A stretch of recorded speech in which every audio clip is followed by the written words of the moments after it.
hip hop, hip hop, Yeah, hip hop, hip bars is back. hip hop, Santa hip Ant, hop, oh hip God, hop, what's hip up with you? hop. I done watched them niggas do interview after interview. They not culture vultures, the culture something they been into. So if you never gave them a view, I recommend you do. Cause when they question guests, they message is not subliminal. Oh, it's not your fault, man. Sometimes we have difficulties like this. We work through them now. God willing, when we get everything cleared and good, we get you in the studio for real. But until then, we're gonna make this work. Yes, sir. That's but before we was we had the technical difficulties. I was asking you about the human beatbox. Now, growing up and even now, I think that's just like the most incredible thing that anybody can ever do. Absolutely. Is do it. I even practice doing it. And I think it's fun, the human beatbox thing. Get into that and get into, please, if you can, being the pioneer. And what made you just start one day to start making beats and sounds with your mouth? Well, first of all, thank you for that, and I'll give you the quick backstory to it because I don't want to take up the whole thing with the story, but just give you enough of it. Coming up in Harlem, like I said, I went to a school called IS 201, and there was a teacher there named Brother Lee, and that teacher, when I came to the school, he was the music teacher, and music was big in the school. Kids wanted to learn how to play instruments. So when I came into the school, I asked him, I said, Brother Lee, he asked me rather, he said, what instruments do you want to play? I said, the percussions and the drums. And he said, well, nah, I don't want you to play that right now. I want you to play the trumpet. And I said, why you want me to play the trumpet? I want the drums and the percussions. He said, I'll let you play that, but first I want you to play the trumpet. I didn't even understand why he told me that, but when he said that if I do this, I'll get that, I got motivated to do what he asked me to do. Mm-hmm. So he gave me a trumpet and I would take it home and he would give me exercises to practice. And you take the mouthpiece, and anybody that plays any wind instrument, they know that it's about the breath and it's about being able to blow into that trumpet in a particular way and make each note have a hit. So what happened is I was taking the trumpet home and I was looking forward to getting to those percussions and those drums at some point, but I started getting pretty good at it. One day I came back to the school, Brother Lee was no longer in the school. They cut the music program in the school, as they did with most urban schools around the country. For some reason, they just felt like taking the music program out of the schools was okay. So long story short, I gave them the trumpet back, and I used to walk up 125th Street past a record shop, all of the mom and pop record shops, and probably y'all know there would be a speaker outside the record shop, and you would hear the new music playing all the time, So as I'm walking up and down the street, I'm hearing the music, and I'm not playing the trumpet anymore. So I would kind of mimic the music that I would hear. So I would get the bass line and play the bass line. And then when I walk home the next day, I say, I'm gonna try to put the drums to it, and I would do the foot and the snare. And then I'll come back and I'll put the hi-hat to it. Then I'll put, the horn hits or the piano sound, and then the rim shot. So I got to a point where I was doing probably 8, 9 sounds at one time. So I didn't realize I was doing it. So I went by my man Barry B's house, who I used to go to his house after school and practice. Me and Chill Will used to go to Barry's house because we went to the same school. Long story short, I'm in there practicing and I'm rhyming, and I'm working on my rhymes with a group there called the Devastating Three, and they was rhyming. And in between them changing the records, they stopped.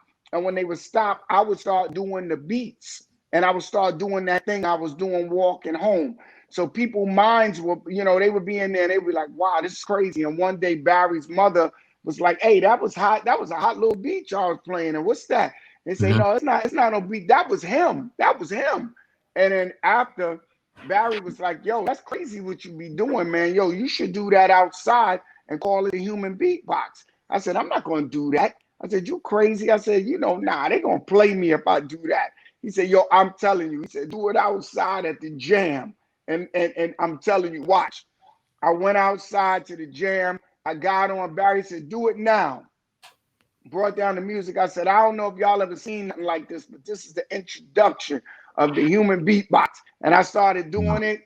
Everybody lost their mind. Wow. And then when they lost their mind, that was the introduction to the beatbox. But you know what's so deep about this, man, is that I ask myself this question still to this day. I said, Brother Lee never made me play the trumpet. Would I have ever made the beatbox up? And then I'm thinking also, too, that I'm probably compensating for the fact that I didn't get to play the percussions and the drums. So I started to incorporate it into what I'm doing, and at the same time adding all of the other dimensions to it. So this was back in 81, I was doing it, and I introduced it to everybody in 82. Did you ever get a chance to talk to Mr. Lee after that? Interesting story about that. When in 85 my record came out, I said I wanted to talk to Brother Lee. Now, if you remember how the show come on, ba ba ba ba da ba ba ba ba ba ba ba ba ba, the show comes on like that because the trumpet wound up becoming one of my favorite instruments. You see what I'm saying? So I did it subconsciously. And then Brother Lee, come to find out, this is where the story gets even deeper. Brother Lee, I tried to find him and reach him and tell him how much I appreciated the fact that he had me play the trumpet. And I don't even think he know that I created this thing called the beatbox from it. So when I spoke to him and I told him the first time I was performing in Madison Square Garden, I said, I want Brother Lee to perform it with me because he played the trumpet. You see what I'm saying? And the deepest part of it is Brother Lee is Spike Lee's uncle. And Brother Lee's son is Malcolm Lee, who did Girl Trip and all of the other movies. And then later I got in Girl Trip. And when he called me up, he said, yo, man, this is Malcolm Lee. And I couldn't put it together. And he said, yo, you know my father. And I said, who? He said, Brother Lee. I said, you got to be kidding me, man. You got to be kidding me. So now me, Malcolm Lee, Spike Lee, and brother, all of this connects. And Brother Lee was the guy that got me to play that trumpet. They took it from me, and then I created the beatbox. Ain't that crazy? Yeah, that's incredible. That's how you show. That's how shows you like how shit lines up and how the stars align and how things are supposed to be. Crazy, Honestly. man. Crazy. I can't even make up nothing like that. You know what I'm saying? Yeah, absolutely. You got you that I think of that comes to mind, obviously, when I hear beatbox and Biz Markie. Now, Let Me Clear My Throat with DJ Kool is one of my favorite records. I can reminisce driving North Carolina with my cuz in the backseat with me and our grandparents, and us getting a little bit of glimpse of the radio before we hit that place where we wasn't going to hear anything. And DJ Kool and Dougie Fresh and Biz Markie was on there giving us them jams, man. First of all, how was it working with a Biz Markie and seeing him and his growth? And give us an update, if you know any, on how he's doing now. Well, first of all, man, I appreciate you asking about Biz like that. Biz is like, I mean, he's older than me, but Biz is still like my little brother. Yeah. I met Biz back in 1982, and Biz started when we had a show in Shirley, Long Island, and then Biz and me became friends, and then he started hanging with me, Will, and Barry, and then that's when he started to kind of see what I was doing with the beatbox, and he started to grab onto it, and then he started to do his thing with it.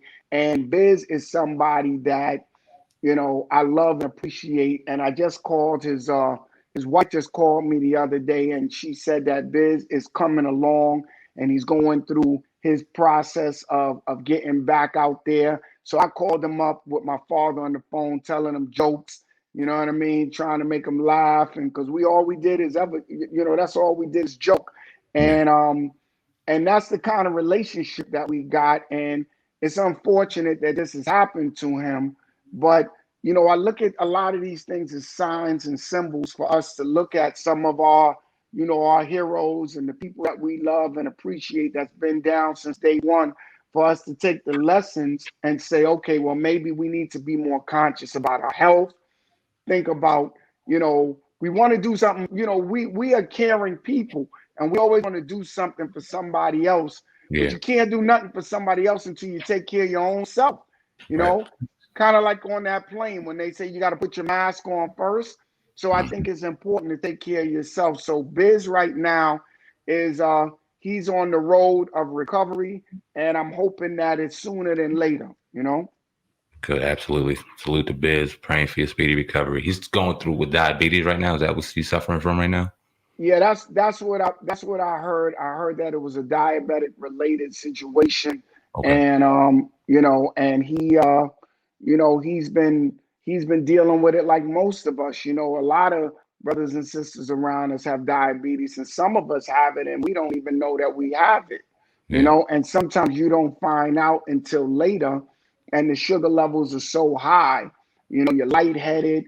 You go to the hospital. And then, once again, they hit you with the panic and the insulin. So that's why I think it's important for us to get checkups, for us to, be thoughtful in what we eat, what we drink, because it can happen to anybody, Yeah, absolutely. Yeah, definitely. Great information. I was reading an article